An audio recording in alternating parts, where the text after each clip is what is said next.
এক বাবা এসে বললেন, উমরে ফারুক আমার ছেলে কথা শোনে না, বেয়াদব। উমরে ফারুক ছেলেরে ডাকলেন, বাবা তুমি তোমার আব্বাজানের কথা শোনো না, এটা তো কবিরা গুনাহ। ছেলে বলে, উমরে ফারুক সব দায় দায়িত্ব আল্লাহ ছেলে মেয়েদেরকে দিয়েছে, বাবা মাকে কোনো দায়িত্ব দেয় নাই। উমরে ফারুক বললেন, অবশ্যই দায়িত্ব দিয়েছে।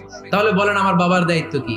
উনি বললেন, প্রাইমারিলি প্রথমত 3 দায়িত্ব। পৃথিবীর প্রতিটি বাবার উচিত ছেলেদের মেয়েদের জন্য ভালো মায়ের ব্যবস্থা করা। 2 নম্বরে সুন্দর তার একটা নাম রেখে দেয়া। 3 নাম্বার তার আল্লাহর কিতাব শিক্ষা দেওয়া। এবার ছেলেকে আমার আব্বা 3টার একটাও করে নাই।